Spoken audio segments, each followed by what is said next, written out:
ॐ गणानां त्वा गणपतिगुं हवामहे कविं कवीनामुपमश्रवस्तमं ज्येष्ठराजं ब्रह्मणां ब्रह्मणस्पत आनः शृण्वन्नोतिभिक्षीदसादनं प्रणो देवी सरस्वती वाजेभिर्वाजिनीवती धीनामवित्रयवतो गणेशाय नमः सरस्वत्यै नमः श्रीगुरुभ्यो नमः हरः ॐ श्री महागणाधिपतये नमः सदाशिवसमारम्भां श्रीकण्ठाराध्यमध्यमाम् अस्मदाचार्यपर्यन्तां वन्दे गुरुपरम्परां सदाशिवं शिवां स्कन्दं केशवं पद्मसम्भवं नन्दीश्वरं कुम्भयोनिं भरद्वाजात्रिगौतमान् ददीचिम् उपमन्युञ्च मार्कण्डेयं पराशरं श्वेताचार्यं तच्छिष्यं नीलकण्ठशिवाह्वयम् जगद्गुरु श्रीकण्ठाराध्या रेणुकाराध्या मङ्गलं देहि प्रभो त्रैलोक्यसम्पदालेख्य समुल्लेखनभित्तये सच्चिदानन्दरूपाय शिवाय ब्रह्मणे नमः यामाकुक् सर्वलोकानां प्रकृतं शास्त्रपारगाः तां धर्मचारिणीं शम्भोः प्रणमामि परां शिवाम् अमृतार्थं प्रपन्नार्तां यासु विद्याप्रदायिनी अहर्निशमहं वन्दे ताम् ईशानमनोरमां साम्ब शिवाय नमः.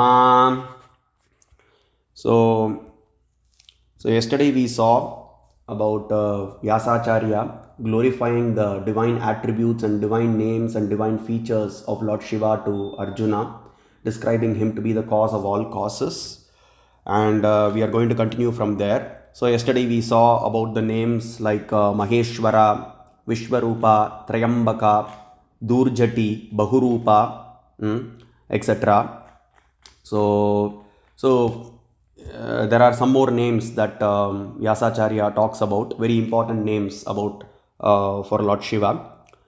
Samedayati yannityam sarvartan sarvakarmasu shivam icchan manushyanam tasmat esha shivak smritaha. Very, very important verse. Why Mahadeva is called as Shiva. And there is another reason also, is a very, very famous name for Lord Shiva, Shivaha. Just by chanting the name Shiva, one gets rid of all the sins that he or she has done for crores and crores of years.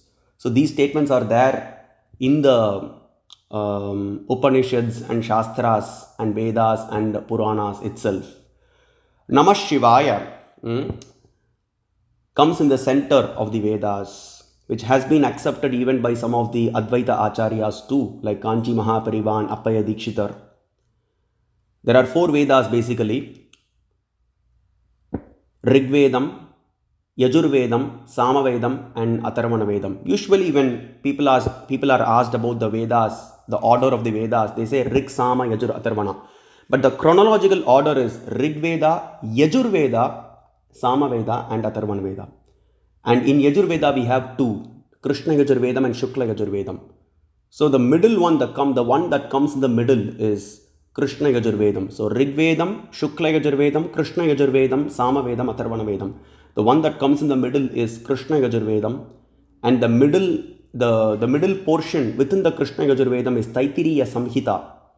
And the one that is present in the middle of the Taittiriya Samhita is the 4th canto, Chaturtha Kande. That's what we say for Rudram, and that is the 4th canto is none other than Rudram. And then within the 4th canto, the 5th chapter.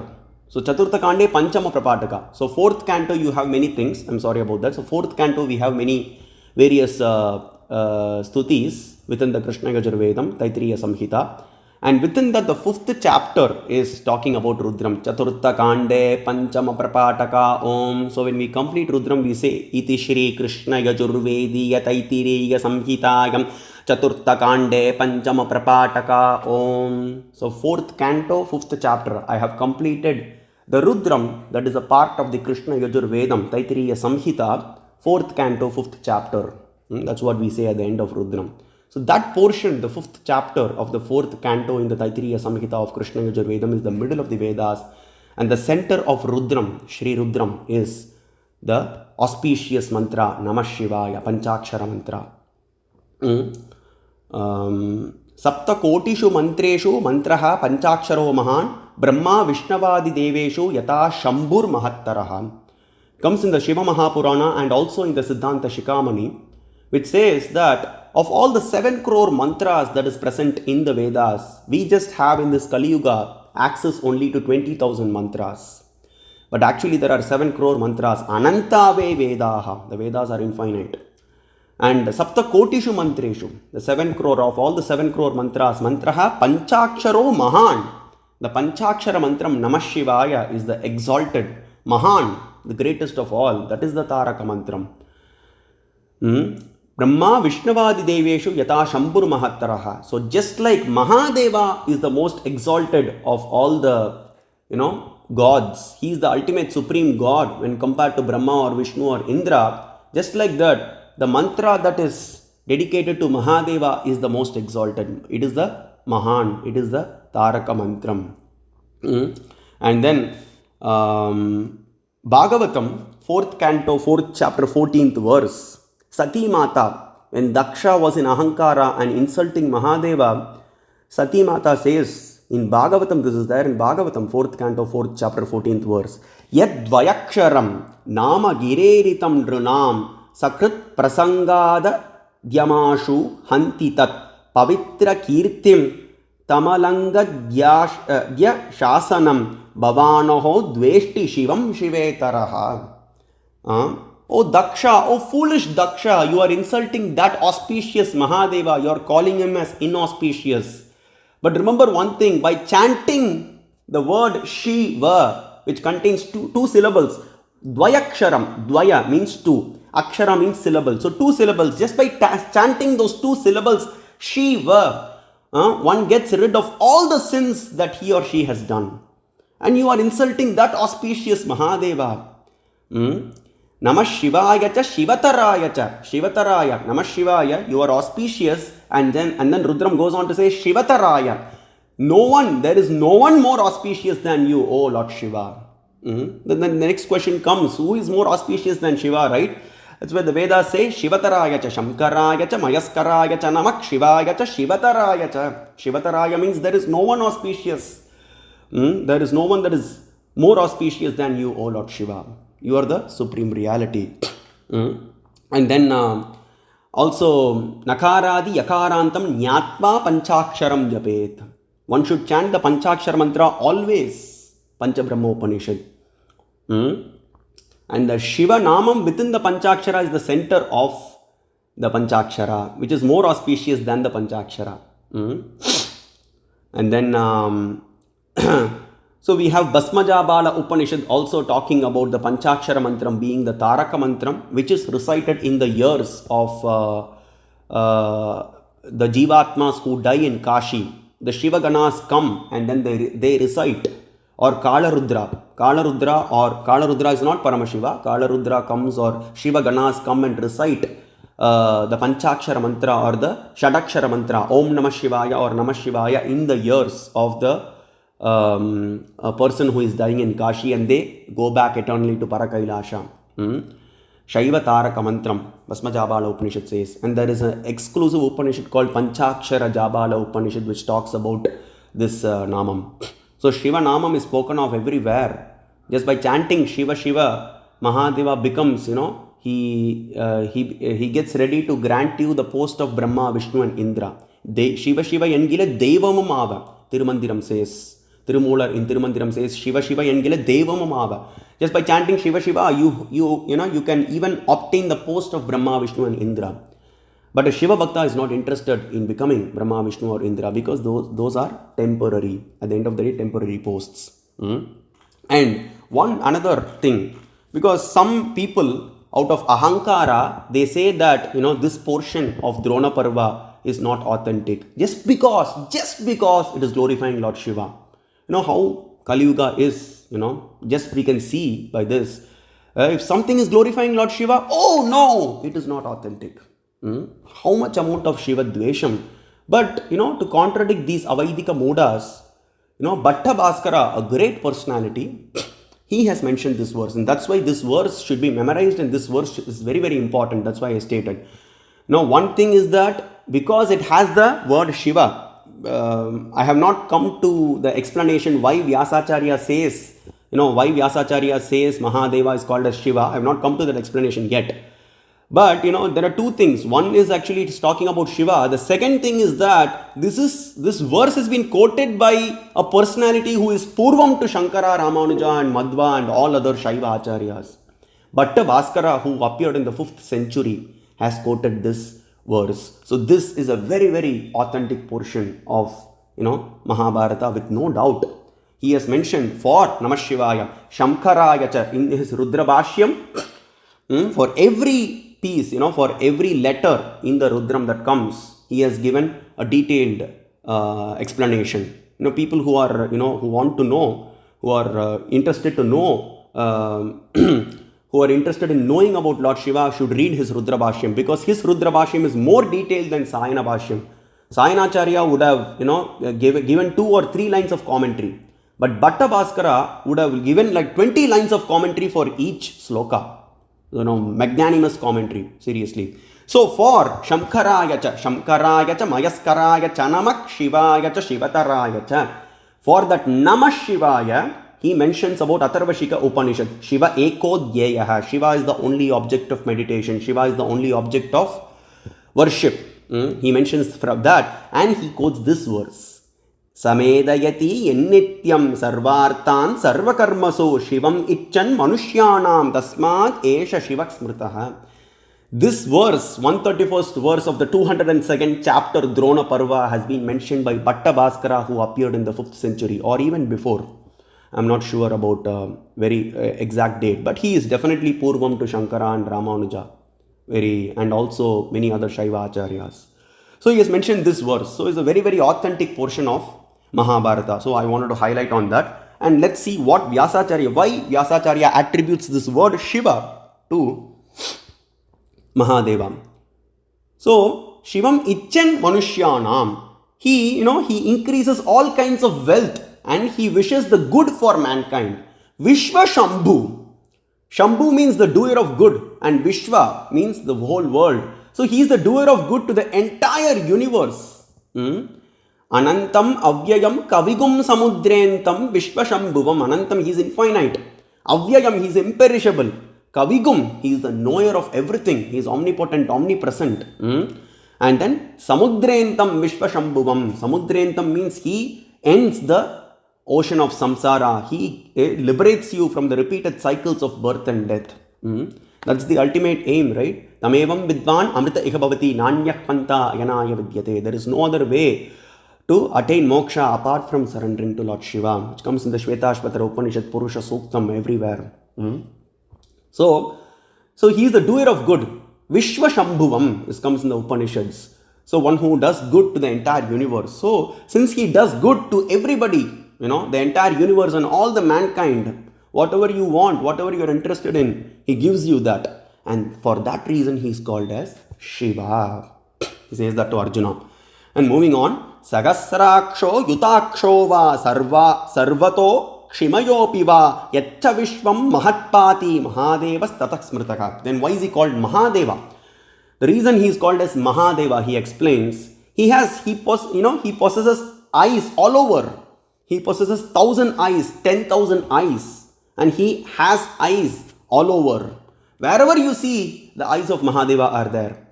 Shvetashvatara Upanishad, 3rd chapter, 3rd verse. Vishvatash Chakshuruta. The entire universe is present as Mahadeva's eyes. Vishvato Mukho. The entire universe is present as Mahadeva's Mukha, face, beautiful, wonderful face. That Namah Shivabhyam, Nava Yavvanabhyam. That 16-year-old face of Mahadeva is present all over the universe. Vishvato Hasta Uta Vishvataspad. His hands and his feet are present as this universe. His energy, basically this universe is his energy. And since he has eyes all over, and also he protects the universe. He protects the universe. He is the protector of even Brahma, Vishnu and Indra, and that's the reason, he is called as Mahadeva. And connecting this, why eyes are connected to the word Mahadeva, then one might think. I was also thinking, but Mahanarayana Upanishad brings in a beautiful point. We know the Gayatri mantra for Lord Shiva is Tat Purushaya Vidmahe Mahadevaya Dhimahi Tanno Rudrak Prachodayat. There is another mantra. Purushasya Vidmahe Sahasrakshasya Mahadevasya Dhimahi Tanno Rudrak Prachodayat. There is another mantra like this. So what does it say? Sahasrakshasya Mahadevasya. Oh, thousand-eyed Mahadeva. So that Mahadeva is, it's very well syncs with the Sahasraksha, the thousand eyes. Even the Purusha Suktam says Sahasra Shirisha Purushaha Sahasraksha Sahasrapad. So it comes, and this word also Sahasraksha comes 3 times in Rudram. Sahasrakshaya cha shatatanvane cha namo girishaya cha shipipishtaya cha namo mhidustamaya cheshumate cha namo. Comes 3 times Sahasraksha. Avatatyadhanustvagum Sahasrakshashadeshu de nishiriya shalyanam mukha shivonas sumana bhava. Many places. So this word fits for, this aligns, syncs with the word Mahadeva. And then he protects the universe. Another reason he gives is why is he called Mahadeva? Because he protects the entire universe. He protected the Devas from Tripurasuras, Andakasura, Jalandhara, Gajasura, Tarakasura. He protected the entire universe, and also Brahma and Vishnu from the Halahala poison. He destroyed the Ahankara of Daksha. He destroyed the ego of Narasimha and saved the universe. Or else Narasimha would have destroyed the entire universe. So he is the ultimate protector. That's why the Abhaya Mudra that Nataraja is showing, it refers to he is the ultimate protector. For namesake, we can say Brahma is the creator and Narayana is the protector. But who is protecting Brahma and Narayana? Who is creating Brahma and Narayana? That is Lord Shiva, ultimate protector. Maybe they are the secondary protectors and secondary creators, we can say that. But primary, the ultimate protector and ultimate creator is Lord Shiva. So that's since he protects everybody in this universe, including the Devatas, and that's why he is called as Mahadeva. And then we have seen how Mahadeva, the word is the most favorite for Krishna. Mahadeva, Mahadeva, Mahadeveti Vadinaha. The one who chants the names of, one who chants the name Mahadeva, Mahadeva, Mahadeva. I run behind his feet. I run behind his or her feet. Krishna comes to serve that person who chants the name Mahadeva. This comes in the Brahma Vaivarta Purana, Krishna Janma Kandam, 75th chapter. So that's about the word Mahadeva. Moving on. Mahat Purvam Stito Yaccha Pranot Patti Stitascha Yat Stitalingascha Yannityam Tasmat Sthanur Iti Smrtaha. Why is he called Sthanu? Sthanu means immovable, imperishable or immovable, perennial. Stirak Sthanuh Prabhur Bhimak. The second name in the Shiva Sahasranama for Lord Shiva is Sthanu. He appeared as an Agni Stamba. So, Brahma and Narayana were fighting in Ahankara. Brahma thought, okay, I am the supreme, and Narayana claimed he is the supreme. But Mahadeva appeared in front of them as an Agni Stamba. He appeared in the size of a span initially. Now this thing, when he appeared in the size of a span, that is size of the thumb, so that should be connected with the Vedanta. He is present in that size in our heart. Parashakti and Paramashiva are present in the size of a thumb in the heart of all the living entities. Angushta matraha purushontaratma. That's how he is described. He is that ultimate Purusha, Purushovai, Rudraha, Mahadeva and Parashakti are present in the size of a thumb in the heart of all the living entities. Sadajananam hridaye sannivishtaha kritamanisham anasabiklipto ya etat viduramritaste bhavanti. Mahanarayana Upanishad and Shvetashvatara Upanishad. So he appeared in the size of the span in front of Brahma and Narayana. And Brahma and Narayana were confused. Don't know what is this? Infinite tejas, infinite effulgence, splendor is coming out of this, which is projected as which is appearing in the size of a thumb. I don't know what is this. Both of them are confused, and that increased in size. That personality, Mahadeva, he increased in size and he exhibited his infinite form with no beginning and no end. Agni Stamba. He appeared as an immovable pillar. No Stamba. So actually, this is where No, this is not probably connected to this, lecture, but I wanted to mention this because I came across this. So the words in Sanskrit are very, very, you should use it very carefully. Now, if you say stambha, the second bha, then it means the infinite pillar. Mahadeva appeared as an Agni stambha. We have to press on that bha. But when we say stambha, just the first bha, then it refers to the blade of a grass. Katarudropanishad says, Tvat adi asyaivananda koshena stambanta Vishnu purvakaha. From the blade of a grass till Vishnu. From the blade of a grass, that's there it refers to first bha, stambha. But here it refers to stambha. Mahadeva appeared as an Agni stambha. The second bha, infinite pillar, where Brahma and Narayana kept on searching for Lord Shiva. Anadhyantamadyam param tattvamartam. With no beginning and end, he appeared. Is present in Padma Purana and Narada Purana too, where Vishnu claims, I am still searching for your feet. Even the Upanishads are searching for your feet, O Mahadeva. But I am not able to. You have not manifested that to me. The same is told by Haradatta Shivacharya. Even Brahma and Vishnu are still searching for your beginning and end, O Mahadeva. They cannot find you. They can never find you. With Ahankara, we can never understand Lord Shiva. That's why Vishwanara Maharshi says, only Shiva Bhaktas can understand. No Vedatvam Isha Sakshad Viveda, no va Vishnur no Vidata Kilasya. No va Vishnur, even Vishnu, no Vidata. Even the creator Brahma and the Vedas cannot understand you. Only a Shiva Bhakta who submits, who surrenders to you, who does Sharanagati to you, can understand you. So, he is the ultimate source of life. Skamba Suktam is present in Atharva Veda.